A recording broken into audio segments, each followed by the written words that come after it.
Hello, hope all is well with you and your family.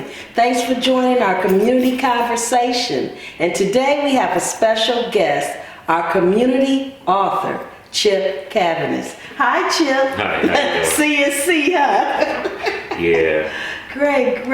I'm so glad you took time out of your schedule to come and visit us. I was impressed when I looked on the internet and I saw, wow, this guy is writing more and more children's books. So I thought it would be great to share some of your experience and your books with our audience today. Okay. Okay, can you tell us a little bit about your first book, and you can hold it up, please, and what inspired you? Honestly, the first book is There's a Dinosaur in My Basement. Oh my goodness! And honestly, it was because I was bored. I had been trying to write books for a really long time, and I would try to contact publishers, and they would always ask me the question, what makes your book special? And I would just say, probably nothing. Like, I have no idea what makes it stand out. Like, I really had no idea how to even make them seem interested in it. Okay. And so I had no projects going on, and I just asked my wife, throw something out there. Okay. And so she said, I don't know, there's a dinosaur in my basement. And so I was like, okay, good, that's all I need. And the whole story, I just went on, I started writing it from there, came up with the characters. Do you find that books with characters are really grab the children more? They need to have more so characters? I believe so, but I think that's more or less because I myself was like that. And I mean, growing up reading comic books and stuff like that, I didn't just like read novels. Okay. That side was more or less my wife. Like, she loved those kind of books. I need pictures. So, but we also need to try to get more young men and boys to read. Would you care to read a little bit about your book for us? You want to read it? Just just the first page. I'm terrible. There once was a boy named TJ, quietly sleeping in his bed, when all of a sudden, TJ was awakened by a mysterious sound, and it has groar. Okay, that's enough. Hey, you're gonna have to buy the book to hear more about it.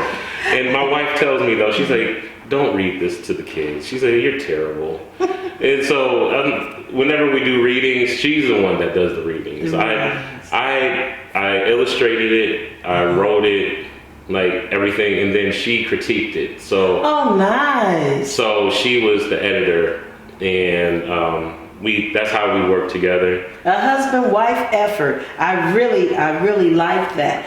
And as you were reading and going through the pages, I like the fact that the pages and the words are short but sweet. You know, not 3 or 4 paragraphs where you get lost in the book, and I think that's important. Yeah, I wanted to make it simple.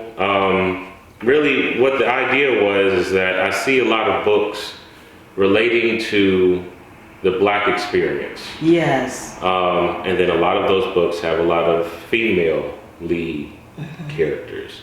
And I wanted to do something with a Black lead that is general education. Oh, excellent. So, do you have a background in education? Well, everybody really does. I don't. My degree is in electronics and computer technology. Okay. But that was only because I tried to get into the Cleveland Institute of Art, and they didn't accept my portfolio. Okay. So that was just something I just went to. That was a backup plan. Okay, I like the way that you don't lay down, you keep going, and here's successful effort right here, it works. Can you tell us a little bit about Annie's backyard? So Annie is TJ. TJ is the main character for this one. Annie is TJ's older sister. Oh wow, a family connection. Right. So here, if you look at the cover, she has a magnifying glass. Yes. And in the title, you have little bugs here. That's because it helps her talk to the bugs. Okay. So with the story, TJ comes to bother her. He wakes her up from her sleep, and he's lost his toy, and he needs to find it. So she helps him by asking all the bugs in the backyard, okay, where did you last see it? And so they kind of lead them around the backyard to where it finally is. Like a scavenger hunt. Right. That reminds me of one day when I was a young child. Yeah, we used to do that all the time. It's like you have a hint, you go somewhere else, that leads you somewhere else. Yes. And yeah, so, I thought that was interesting. And when I was making TJ, I already knew I wanted to create something bigger. So that's what I started doing. So as I was making this one, I was working on the design for her, and then working on those books. Also. Really nice project. What do we have here? This is my newest book, Mr. Pig and Miss Rabbit. Okay, Mr. Pig and Miss Rabbit. Yeah, this is something that took me a little longer. Okay. And the illustrations are different. Okay. It's not as cartoony.